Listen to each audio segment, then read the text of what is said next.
Right beneath the weathered iron gate, 8 bodies were swaying. They were hanging upside down, their feet bound to a steel beam, long hair cascading down like black curtains fluttering in the wind. They were 8 samurai daughters, their bodies bruised, their breaths as thin as threads. Kenji leapt off his horse, his heart pounding so hard it ached. He cut each one down, catching them in arms that trembled with rage. No one deserved to be treated like this. No one. When the last girl had been laid down, Kenji looked around the desolate province he had spent his whole life trying to claim. And suddenly, he understood. Peace is never truly found in places bought too cheaply or too late. But still, he was here. And those 8 dying girls, they needed him now. Inside the old stone cottage, the firelight from the stove flickered across the exhausted faces of the 8 samurai daughters Kenji had just rescued. He laid out blankets one by one, placing them close together to keep warm. Their bodies were so cold that his hands went numb just touching them. Kenji heated water and used the herbs he had brought from the mountains to brew a remedy. He was no healer, but he had once saved his own life during long years of wandering. Now he was trying to do the same for someone else. One of them opened her eyes first. A girl with hair down to her waist, a thin face, and eyes sharp as flint. Hana. Her voice was hoarse, barely more than a breath of wind. "You are not with the shoguns." Kenji let out a dry laugh. "If I were one of them, you would not be breathing to ask me that." Hana looked around and saw her sisters covered with blankets, given water, and surrounded by Kenji's clumsy but sincere efforts. She touched the bandage on her wrist and gave a small nod, the silent gesture of thanks. Another girl, Ren, whose eyes were clear yet unyielding, was the first to sit up. "You saved us, but why?" Kenji paused, staring into the fire. "Because some things you just cannot walk past." He did not need to say more. Their eyes understood everything. As their strength slowly returned, Hana took a deep breath and began to speak. Each word like a thorn. "This estate, it was never yours. It never belonged to any outsider. This is our father's land, sacred land of our clan." Kenji sat down, listening like a man who had just spent his life savings on a piece of land, only to find it had been paid for in someone else's blood. The Akuma Clan came here 10 years ago. They wanted to seize the underground spring, the only thing that keeps this land alive through the dry season. Our father said no. They killed our family, our entire tribe, except for the 8 of us, Ren added, her voice trembling slightly but held firm. Our father split the map of the water source into 8 parts. Each of us carries one piece.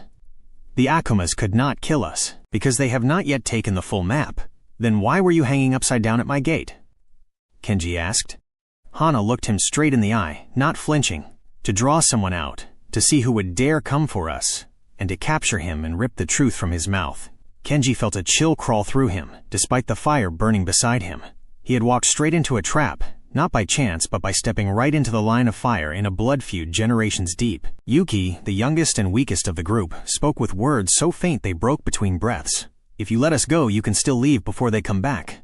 Kenji stood and walked to the window, staring out at the thickening darkness. The strange signs around the estate had left no doubt in his mind anymore. They knew someone had rescued the 8 girls, and they would return soon. Kenji replied softly, without turning his head. "I spent my whole life to buy this land, but if this land belongs to you, I am not going to leave you behind on it." Hana looked at her sisters, then at Kenji. In her eyes, a faint glimmer of hope flickering in the heart of a dead valley. The mountain night wind carried a skin-cutting chill, slipping through every gap in the cottage's rotting stone walls.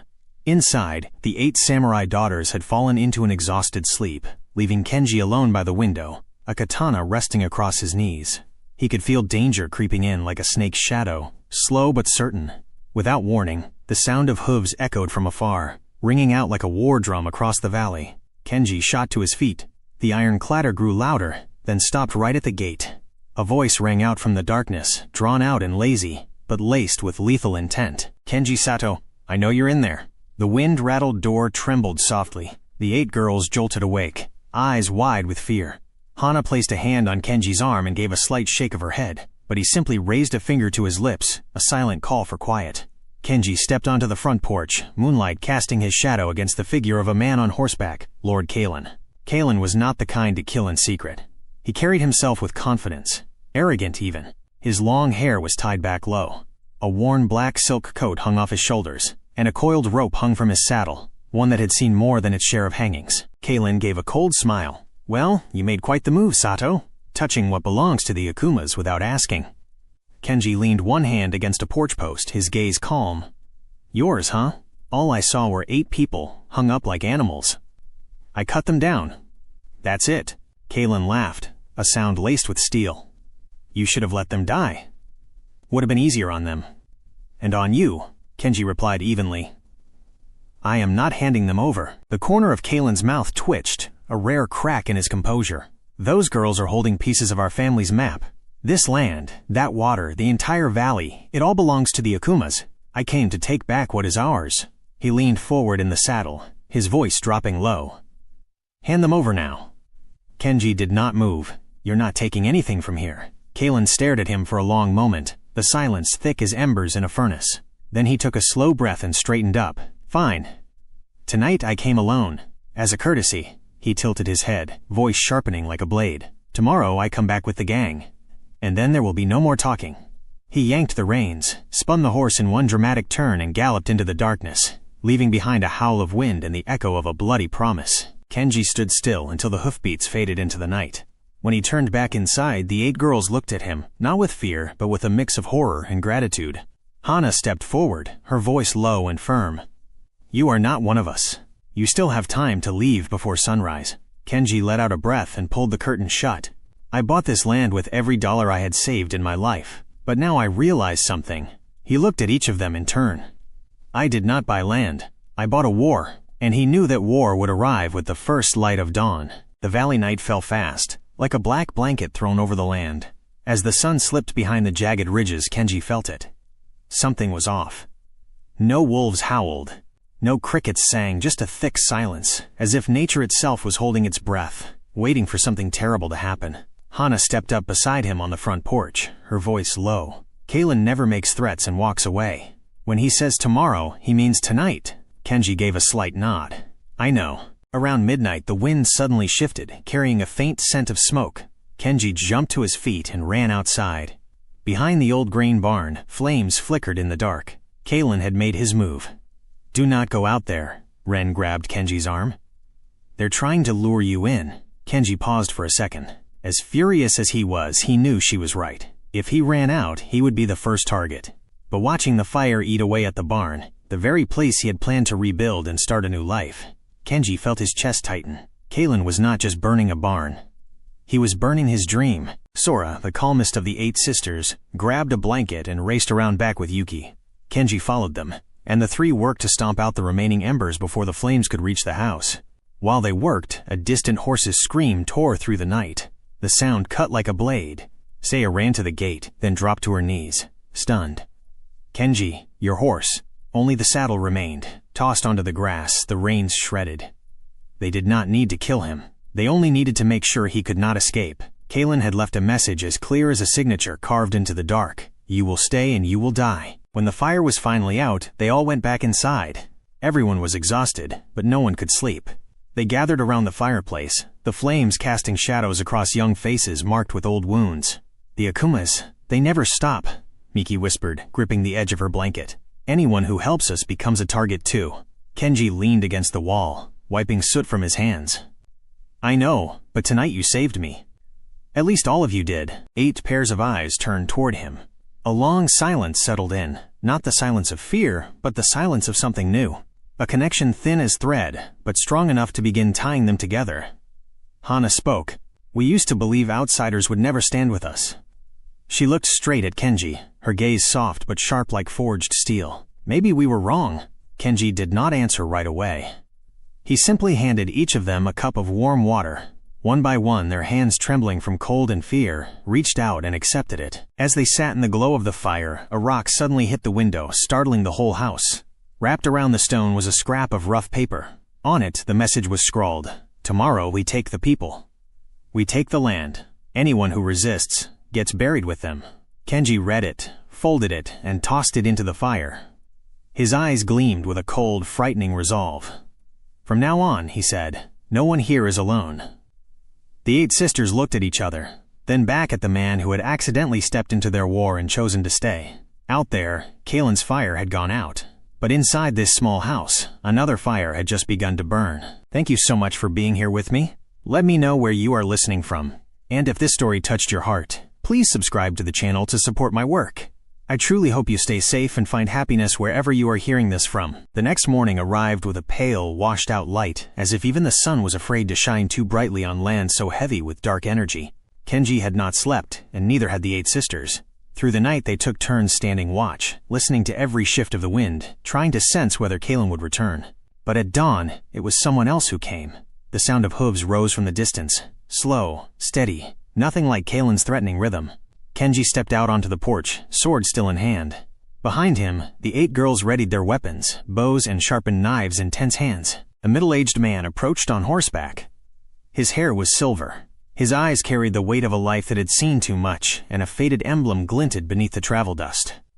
Inspector Jiro. He raised both hands, voice gravelly from years of smoke, but calm. Put the weapon down, Sato. I am not here to cause trouble. Kenji did not lower his blade, but he did not raise it either. Who are you looking for? Not looking, Jiro answered.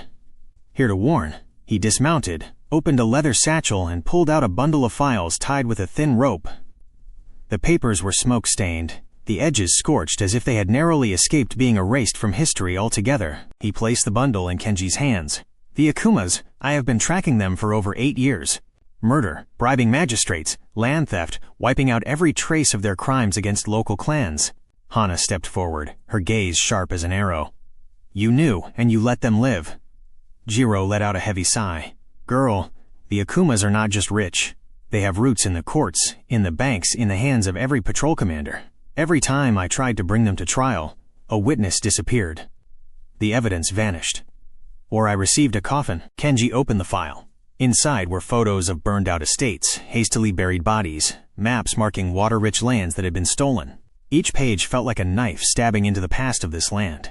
Jiro looked Kenji in the eye. But this time is different.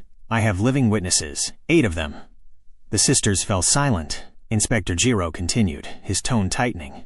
If you are willing to testify in the high court, the Akumas will fall. Not just Kalen, the entire family behind him. Miki shook her head, fear written across her face. If we testify, the Akumas will kill us before we ever reach a courtroom. Jiro nodded slowly.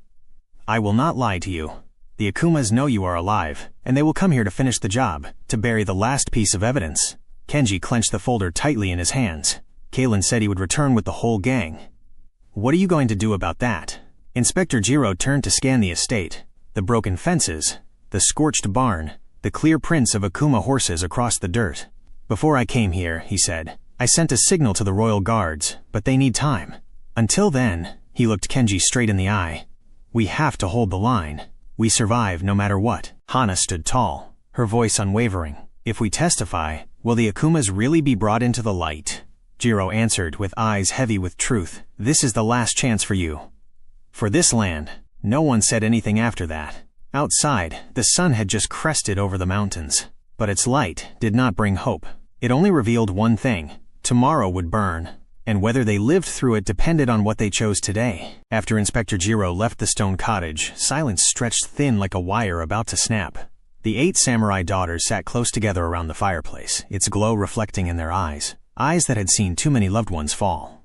Kenji stood near the door, staring out at the land where the sun had begun to tilt westward, signaling the return of night and danger. Hana was the first to break the silence. Kenji, you do not owe us anything. If you leave now, maybe you still have a way out. Kenji turned to face her. I know. Then why are you still here? Ren asked, her voice a mix of fear and frustration. Kalen and the Akumas. They will not let you go. They do not let anyone go. Kenji looked into their eyes. Eyes that had witnessed more loss than anyone ever should. He spoke slowly, as if each word had been weighed and measured. Because once I see what is right, I cannot turn away anymore.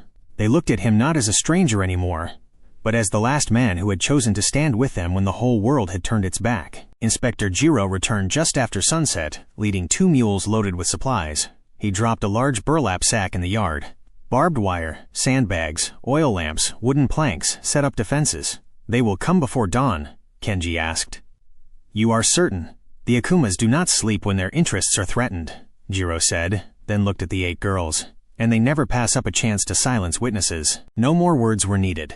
The group immediately got to work. Saya and P, the best with terrain, led Kenji and Jiro around the estate, pointing out weak spots, A blind corner behind the barn, a broken section of fence, windows that could be shattered from a distance. Ren and Yuki worked on snare traps, the kind used for hunting, now turned into a deadly line of defense. Miki, Sora, and Yara moved quickly through the fading light, gathering stones, dry branches, building barricades, patching holes in the walls. No one spoke of fear, though it clung to the air like a thin mist with every movement. Only tension and resolve. When darkness fully fell, they lit a single lamp inside the house. Kenji watched the sisters move, precise, deliberate, hardened by pain, but never broken. They did not tremble. They did not hesitate. And Kenji realized they had survived not by luck, but because they were stronger than the world ever expected them to be. Inspector Jiro walked over, placing a hand on Kenji's shoulder. "Sato, you could still walk away. I would not blame you." Kenji gripped his sword tightly. "I am not leaving any girl behind. Not one." Jiro gave a slight nod, the kind a man gives when he has seen too many choose the easy road, and knows when someone chooses the right one. When everything was ready, they sat down for a final few minutes of rest. Just a few. Because dawn was coming. Hana sat next to Kenji, her breath calm but steady. "If tomorrow we do not make it." "Do not say that," Kenji cut in. "Still," Hana went on, "if we do not make it, just know you did not only save our lives, you saved our people." Kenji looked at her. "Tomorrow," he said, "we live. All of us." Hana did not argue. She just smiled, the first smile he had seen from her since they met. Outside, the wind shifted. The night carried with it the signs of a storm approaching, and they knew. Kalen would not wait for morning to start the fight. The night had not yet fully lifted from the sky when Kenji's estate sank into an eerie, unnatural silence. It was the kind of silence only a valley could produce, thick, heavy, and dangerous. Kenji and Inspector Jiro took turns standing guard, while the 8 samurai daughters crouched in their carefully prepared tactical positions. Hana stood in the attic of the old barn, her eyes scanning the darkness like a hawk. "They are coming," she whispered. Kenji heard no horses, but he believed her.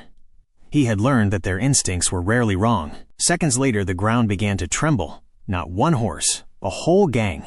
From the eastern shadows, a wave of dark figures emerged.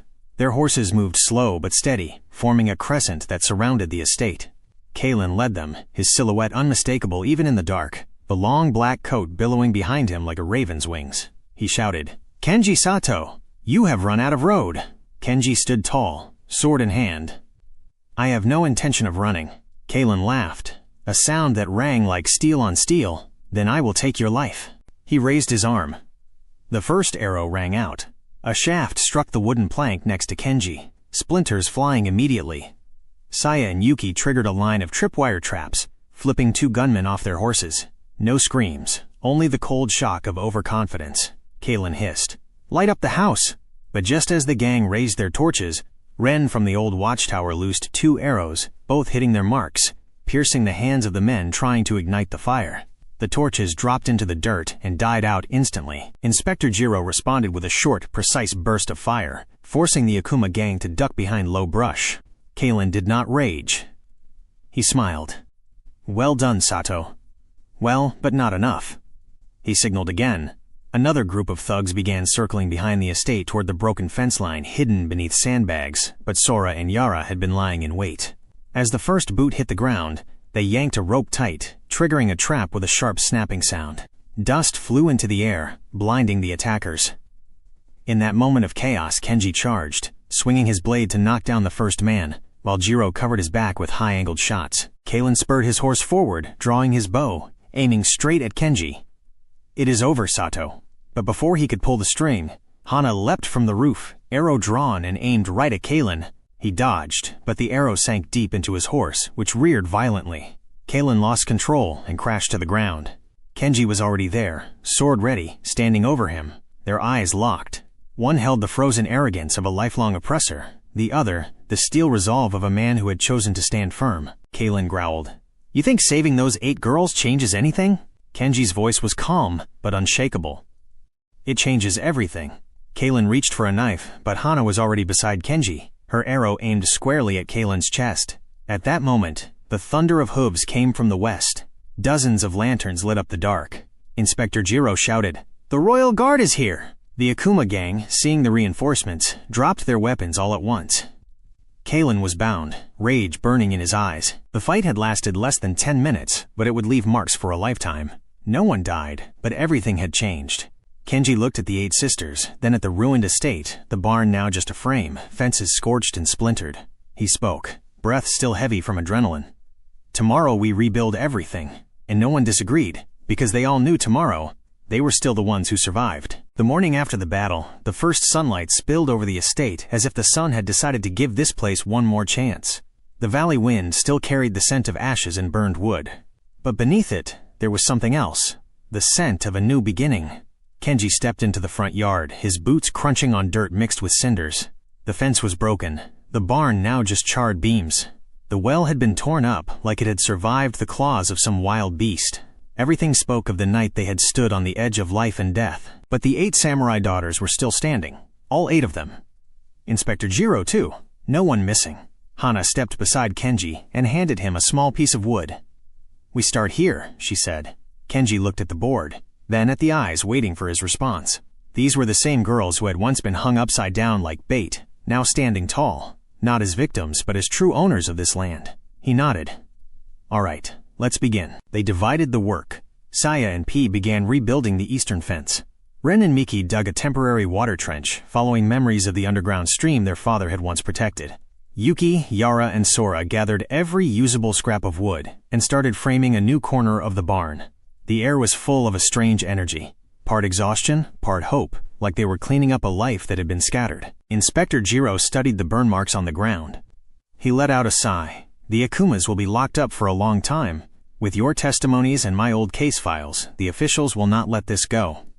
Hana nodded, not with joy, not with sadness, just certainty. Justice may come late, but it comes. Jiro smiled.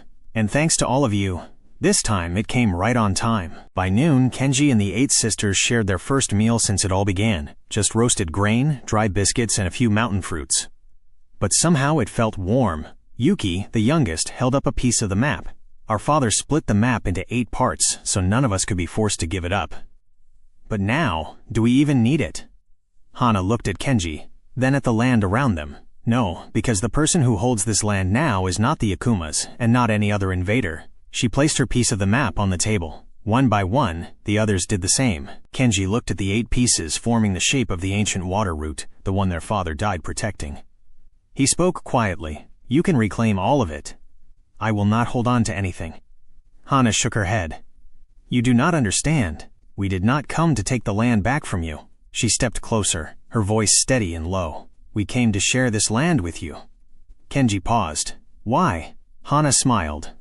A rare smile, but one that warmed the mountain sky. "Because you stayed when you could have walked away. Because you chose to protect the ones the world decided were not worth saving.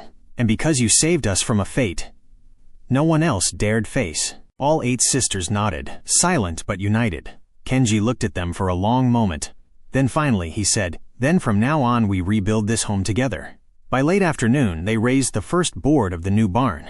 Every nail, every strike of the hammer echoed like a promise that a place once torn by violence would become a home. The vast valley watched in silence. The wind no longer howled like grief. The sun no longer scorched like it wanted people gone. And in a place that once buried secrets and pain, they began to build a family. My friend, in the heart of a brutal province where evil had roamed free and shadows once covered every path, Kenji and the 8 samurai daughters made a choice that few ever dare to make. They stood for kindness, for what is right. They did not share blood, but they shared something deeper, the courage to see each other as human. And in that moment, when they stood side by side, rebuilding the land everyone had forgotten, they proved that justice does not only come from steel. It comes from hearts brave enough to love in the ruins. It has been an honor to share this story with you, dear listeners. I truly hope you are safe and happy wherever you are listening from. I love you all. Let me know what you felt about this story. Leave a comment below. Type the number 8 if you enjoyed it, and do not forget to share, like, and subscribe for more gripping tales.